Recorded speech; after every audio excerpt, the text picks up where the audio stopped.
Hey, welcome to the Honey Soul Child Bottega channel. I said that twice. Yes, I did.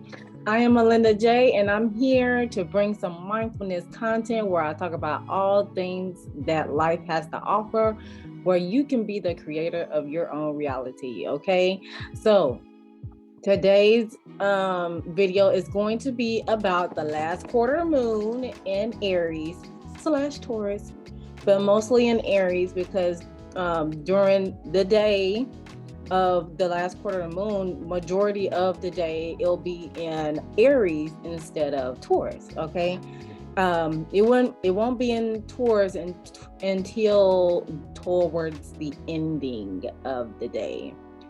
Yeah, that was a lot. But anyways, I thank you all for tuning in, and let's go ahead and get down to this business and breaking down of what's happening that day or around that time, if you're not feeling it already. Now, the last quarter moon in Aries is on the 20th, July 20th, 2022, and the number of the total, as far as like the date of the last quarter moon, is 15. And of course, we got to reduce the 15 down to one single digit. So we're going to add it up to 7 plus 2 plus 0 plus 2 plus 0 plus 2 plus 2 equals 15, which reduced the 15 to 1 plus 5 equals 6.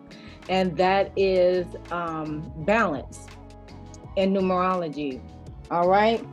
So over here, where I have the last quarter moon section, the last quarter moon is all about cleansing and detoxing, because while you're preparing yourself for the new moon cycle, where you're beginning to plant your seeds so you can manifest and bring into fruition of whatever you want to bring into your life, or work towards that that dream, that goal, that aspiration that you want to bring into life, into your reality.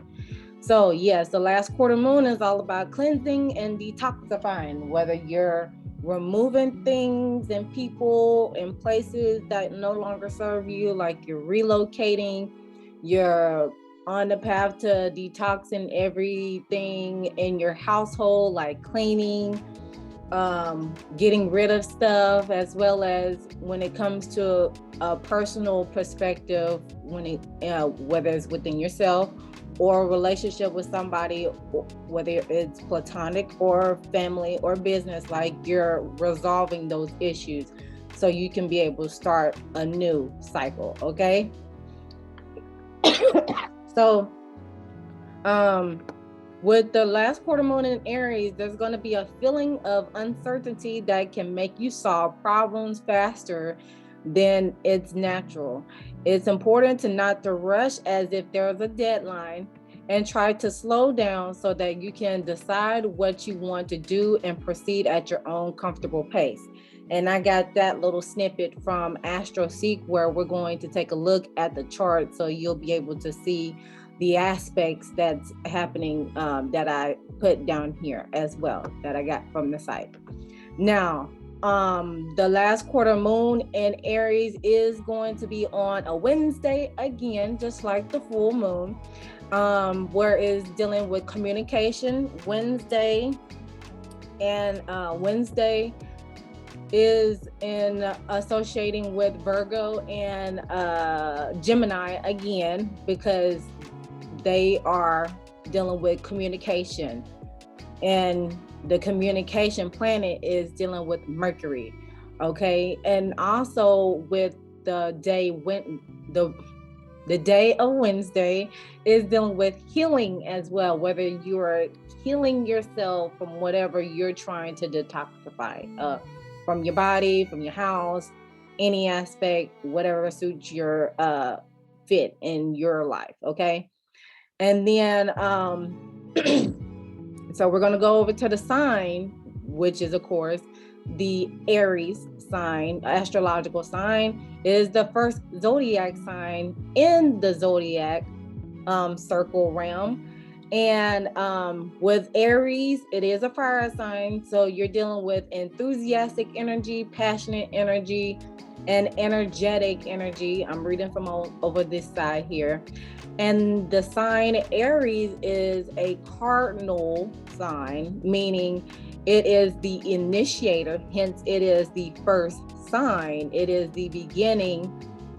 When it comes to Aries season, it is the beginning of springtime, beginning of new aspect, okay? They are initiators, all right? So the cardinal signs out there, it is Aries, Cancer, Libra, and Capricorn, all right?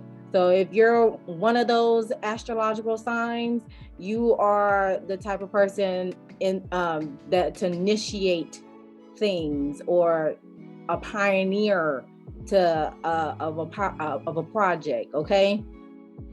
Now, the planet that is associated with Aries is Mars, okay? Mars is dealing with self-independence and assertiveness. On the flip side, when the moon goes into Taurus later on that day, Taurus is a fixed sign. And with fixed signs, they are stabilized and could be a bit stubborn at times as well. However, they want to remain grounded in all costs. All right. And far as with Taurus, with the planet that is associated with the Taurus is Venus, the planet of love, beauty, arts, etc. Okay. And then, yes, so we're done with the planet realm. Now, the chakras that are associated with both Aries and Taurus. Okay, with Aries, we have solar plexus.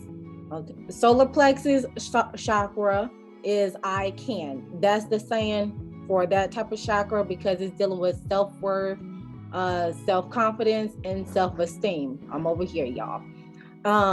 As well as with Aries, the quote for Aries is I am, which on the flip side, when it comes to the root chakra, that the root chakra is I am as well. However, the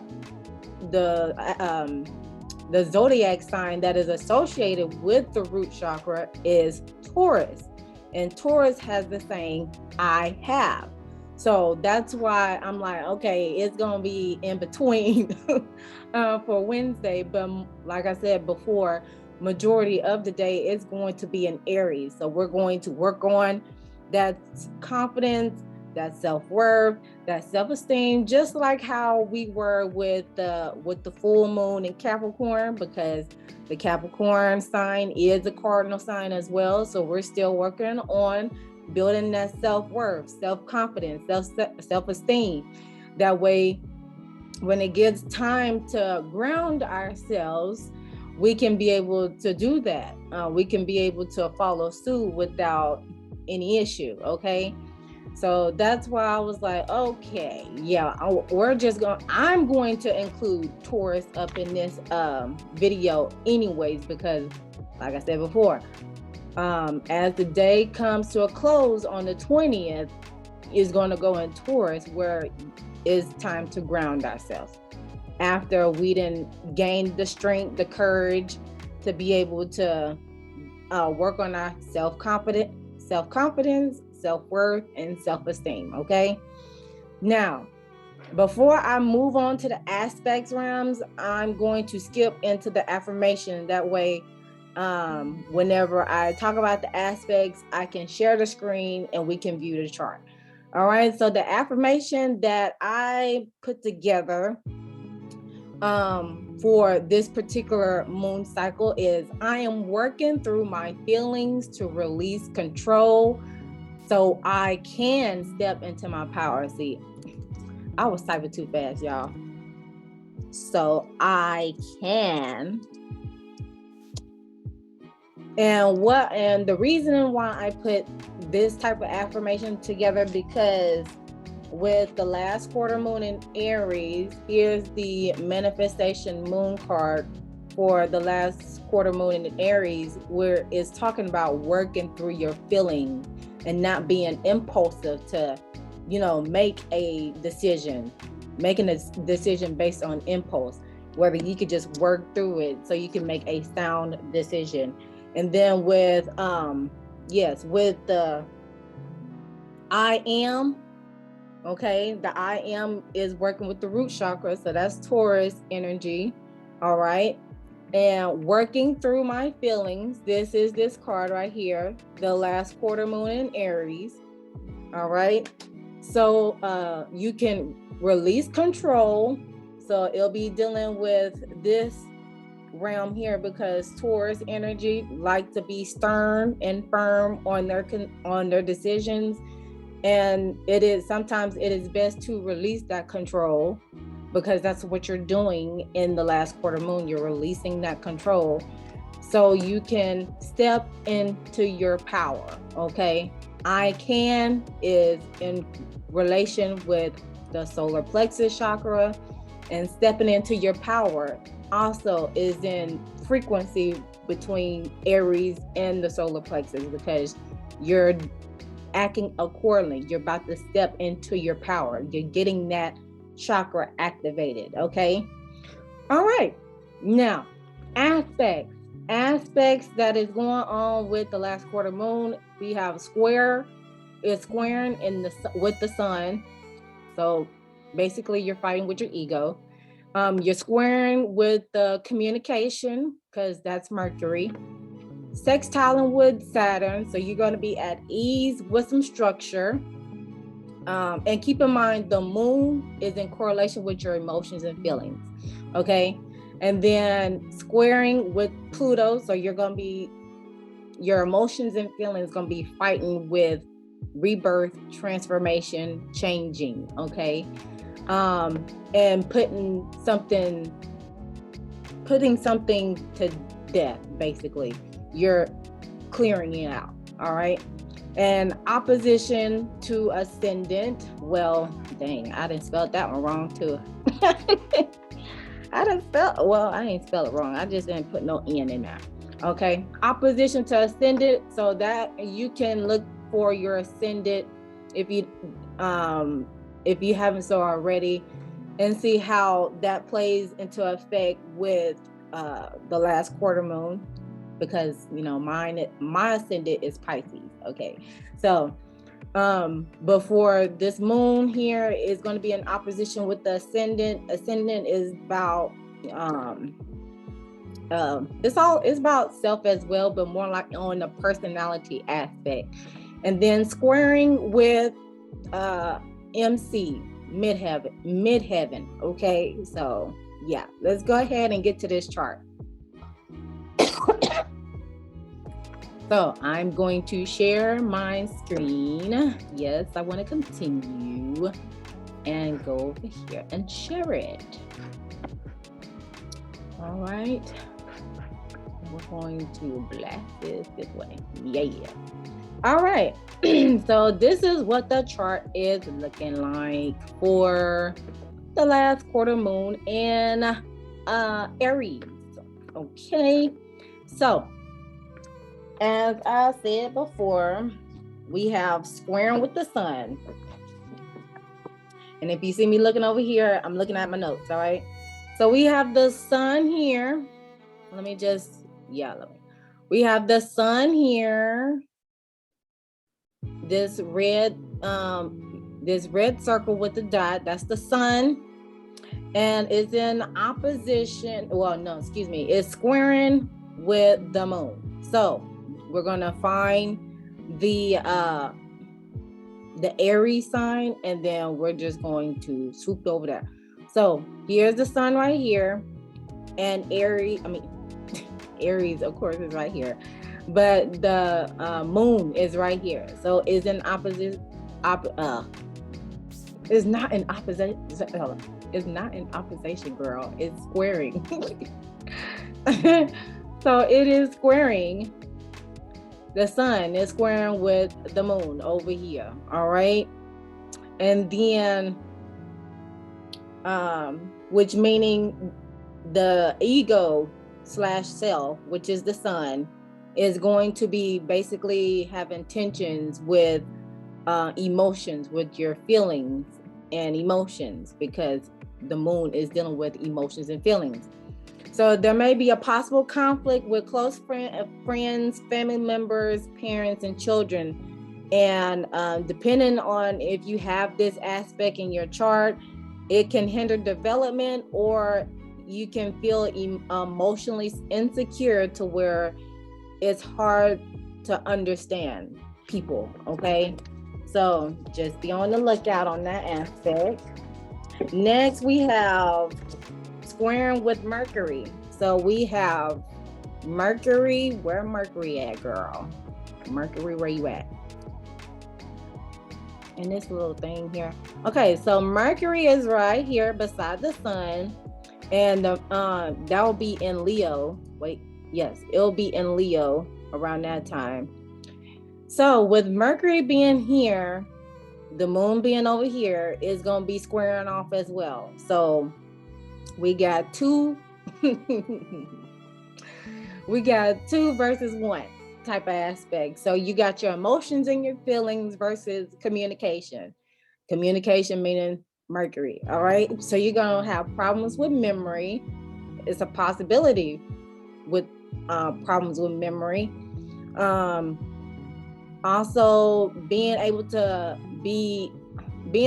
understand others. However, when it comes to you explaining something, it could be misinterpreted and be misconstrued to where it can be inclined to some form of gossipy type of vibe, when really it's not that way. Okay, so however, if you have this type of aspect, these people are very intelligent and can be prone to believe their own little white lies. So just be on the lookout with that. All right. Next, we have Sextile and Saturn. All right. So sextiling is dealing with ease, putting things with ease, or putting forth into ease. And we're dealing with emotions and feelings with the moon versus structure with Saturn. So let me bump this back out. So we're going to find Saturn, which is all the way, where's she at, girl? She's all the way in Aquarius, because we still in Aquarius.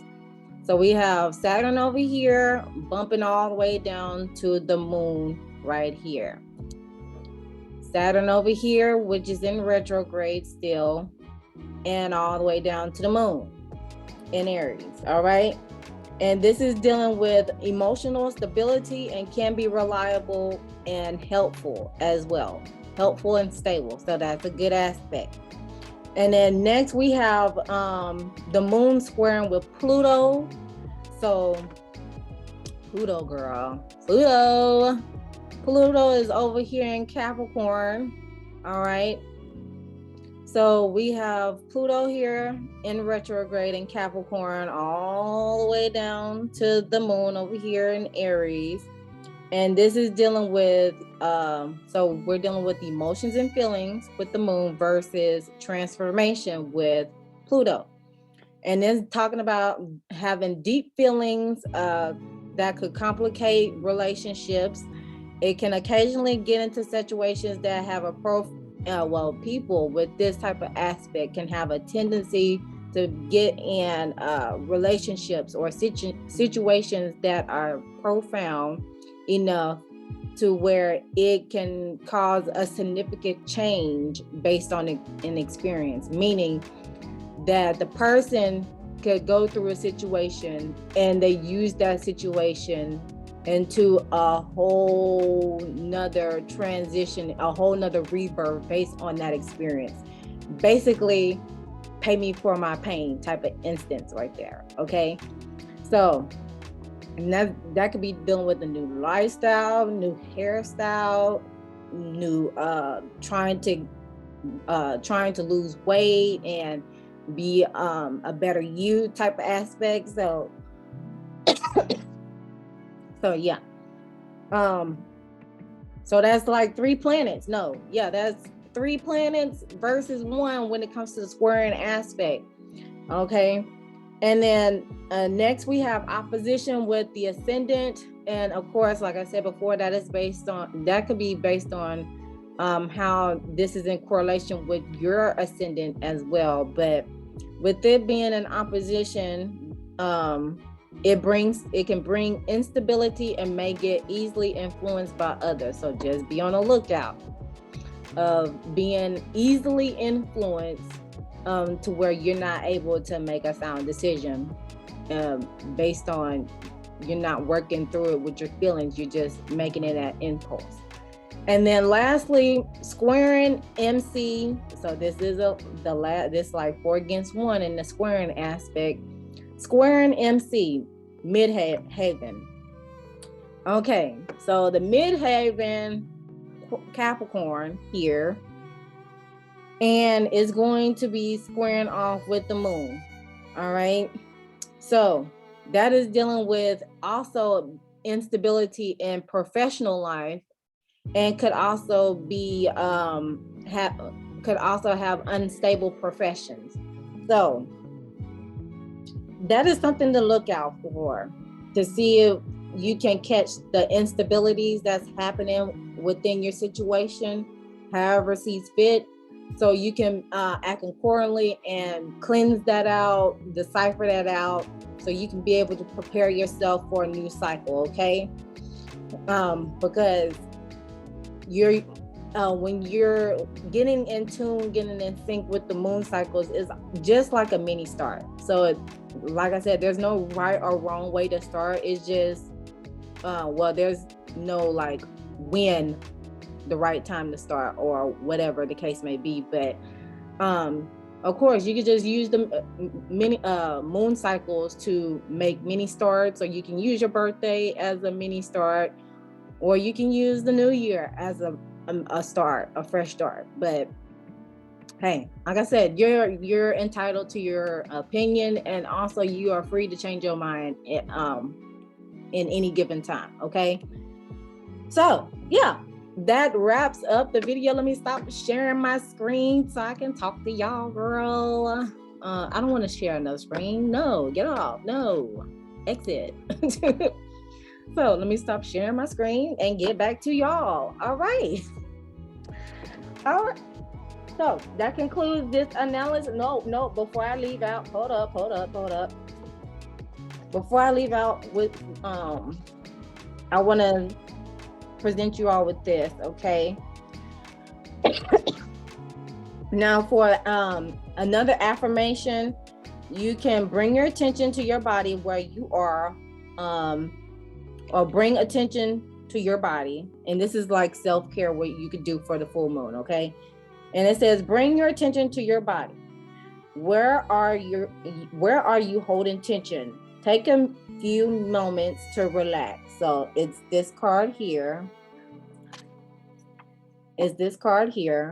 Affirmation. And this is what it says on the back. All right, so that's number 1. Number 2, the inspiration card here. All right, and it says, choose one part of yourself that you don't normally focus on and elevate it. So that's this card here. All right, and then lastly, we have, as you fall asleep, reflect upon your values, talents, and strengths. And this is the reflection card. All right. Dang, I got it all crooked. All right, so that concludes this video. Okay, thank you for tuning in. Be sure to leave a comment down below and tell me how this resonates with you, or you just like the breakdown.